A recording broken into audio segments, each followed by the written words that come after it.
नमस्कार, मैं जितेंद्र गुप्ता। आप देख रहे हैं स्टार सिटी न्यूज़ में। इस वक्त मौजूद हूँ रिठाला विधानसभा वार्ड 21 में। इस वक्त हमारे साथ मौजूद हैं शालू बहन जी। तो आइए इनसे बात करते हैं। सबसे पहले मैम आपको 2023 नववर्ष की मैम शुभकामनाएं मैम। आपको भी और सभी देश निवासियों को भी मेरी ओर से नववर्ष की ढेर सारी शुभकामनाएं। अरे शालू जी, आज छोटा सा अपने बारे में एक इंट्रोडक्शन दीजिए पहले आप। जी, वैसे तो मैं एक समाज सेविका हूँ और अपने ब्लॉक से F5 रोहिणी सेक्टर 16 से ब्लॉक की प्रधान हूँ और भाई प्रदीप मित्तल के साथ मिलकर समाज सेवा करती हूँ। आम आदमी पार्टी से मैं कार्यकर्ता भी हूँ जी।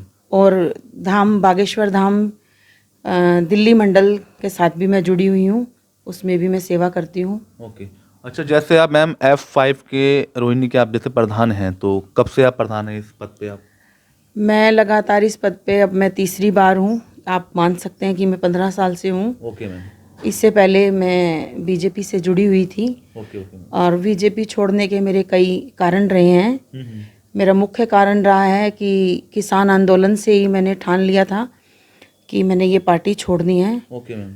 और उसके बाद लगातार हमारे भाई प्रदीप मित्तल जो हमारे वार्ड 21A के अब निगम पार्षद हैं, वो लगातार समाज सेवा से जुड़े हुए थे और मैं काफ़ी उनसे प्रभावित थी जी। और एक दिन उनका प्रस्ताव आया कि आप आम आदमी पार्टी से जुड़ें, तो मुझे अच्छा लगा कि भाई एक अच्छी दिशा मिल रही है मुझे काम करने के लिए समाज में। तो मैं उनके साथ जुड़ी और वहाँ मुझे मान सम्मान के साथ साथ कार्य करने के लिए बहुत सारी पावर मिली। जो भाई प्रदीप मित्तल पद पे ना रहते हुए भी समाज के लिए बहुत कुछ कर रहे थे। कोरोना काल से लेकर के उन्होंने बहुत सारे ऐसे काम करे हैं, गिनवाने के लिए मेरे शब्द छोटे हो जाएंगे। और अब भी मैं ये कहना चाहूँगी कि मेरे भाई प्रदीप मित्तल, भाई इसलिए बोलूँगी, नेता नहीं है वो, नेताओं से मिलना बड़ा मुश्किल होता है। बिल्कुल मैम। और उनको ढूंढने के लिए बड़ा समय लगता है। पर आप कभी भी आजमाइएगा कि जब भी आप भाई प्रदीप मित्तल को याद करेंगे, आप एक कॉल करेंगे तो वो आपके पास 5 मिनट के अंदर पहुंचेंगे, अगर पॉसिबल होगा तो। तो इसीलिए मैं भाई सोसाइटी के लिए आपने क्या क्या काम किए? बहुत सारे काम करे, जैसे सफाइयाँ, पेड़ पौधों की छटाई कटाई। पर अब 15 साल से जो पिछले 5 साल जो थे उसमें तो मैं ठीक काम कर पाई, पर अब ये जो प्रेजेंट के 10 साल थे जी मैम। इसमें मैं थोड़ी हताश रही कि मेरा सहयोग नहीं हुआ बिल्कुल भी। बीजेपी पार्टी ने मुझे कोई सहयोग नहीं दिया, जैसे माताओं की पेंशन, पेड़ पौधों की छटाई कटाई सफाई। तो इन सब कामों के लिए बहुत स्ट्रीट लाइट, बड़ी सारी ऐसी समस्या रही जिनके लिए मैं क्षमा चाहूँगी अपने ब्लॉक से भी और अपने देशवासियों से कि मैं ये नहीं कर पाई, क्योंकि पूर्ण रूप से मैं उस कार्य में सक्षम नहीं हो पा रही थी, कि पावर ही नहीं थी हाथ में तो क्या करती। तो पर आज पावर है। तो आगे क्या उपेक्षा रखते हैं? जैसे अब प्रदीप मित्तल जीते हैं तो कुछ उपेक्षा रखती हैं अपने ब्लॉक को लेकर? बिल्कुल बिल्कुल उपेक्षाएं रखती हूँ। उपेक्षाओं से पहले ही फिर बोलूँगी, भाई प्रदीप मित्तल अपनी हर कसौटी पे खरे उतर रहे हैं। जैसे ही उन्होंने हमसे वादे करे इलेक्शन के दौर पर, बहुत सारे नेता करते हैं, बिल्कुल। पर वो उन चीज़ों में बहुत मतलब आगे बढ़ चढ़ के मिल रहे हैं। जैसे कि खुद से फ़ोन आना कि हाँ बहन जी बताओ सफाई के लिए आ रहे हैं या नहीं, मैं बताती हूँ हाँ जी आ रहे हैं। कूड़े की गाड़ी बहन जी आ रही है या नहीं, मैं बताती हूँ हाँ भाई जी आ रही है।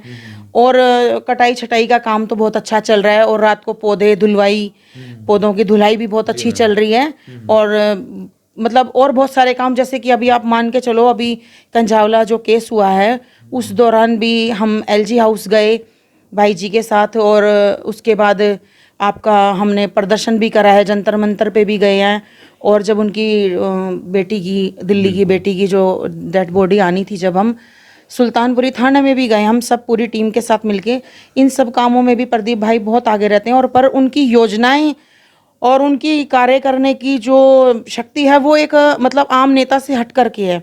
वो इसलिए है कि जैसे कि अब ये कांड हुआ तो उसके बाद हमसे आके डायरेक्ट हर प्रधान से धीरे धीरे भाई साहब मिल रहे हैं। बिल्कुल। उन्होंने हमको बताया, बोले कि बहन जी आगे हम ऐसा कुछ करेंगे कि अपने बोर्ड पे हम एक ऐसा नंबर देंगे कि आसपास की हमारी कोई भी बहन या कोई बाहर से आई हुई बहन अगर यदि किसी समस्या में फंसी हुई है तो वो तुरंत हमारे ब्लॉक के गेट पे से ही फ़ोन नंबर मिला करके हमसे कांटेक्ट कर सकी। तो मुझे बहुत सारी बातें ऐसी अच्छी लगती हैं कि अगर हर नेता ऐसे सोचने लगेगा तो शायद जैसे आज कंझावला में हमारे देश की बेटी के साथ हुआ, दिल्ली की बेटी के साथ हुआ, आगे ऐसे स्त्रियों के साथ नहीं होगा, ये हमारी बच्चियों के साथ नहीं होगा। अच्छा शालू जी, जैसे 15 साल बाद बीजेपी को उखाड़ के आम आदमी पार्टी इस बार जीती है वार्ड 21 से, तो क्या लगता है आपको, क्या किस तरह का बदलाव इस वार्ड में, क्या सुधार होने जा रहा है मैम?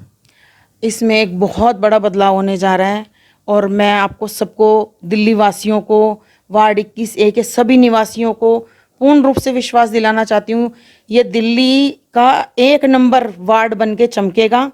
और इसके लिए मैं इतने दृढ़ता से इसलिए बोल रही हूँ क्योंकि मुझे भाई प्रदीप मित्तल पर पूरा विश्वास है, उनके हर कार्य करने पे पूरा विश्वास है और वो आगे भी हमारे साथ ऐसे ही सहयोग देंगे और ऐसे ही कार्य करेंगे, ये मेरा दिल से विश्वास है। मैम आज शपथ होनी थी, कंट्रोवर्सी हो गई आज, कुछ कहना चाहेंगे इस पे आप? जी जी, ये तो जी आप देख ही रहे हैं कि बीजेपी के सीधा सीधा एक गुंडा राज चल रहा है, जो इतिहास में कभी नहीं हुआ वो वही रस्ते जा रहे हैं। जैसे कि आपने देखा होगा पिछले दिनों हमारा जब इलेक्शन होने जा रहा था तो कभी ऐसा नहीं हुआ कि इलेक्शन की डेट जो जिस दिन देनी हो उस दिन ड्यू कर दी जाए। तो उस दिन से लेकर के आज तक आम आदमी पार्टी इस तरह की समस्याओं को झेल रही है।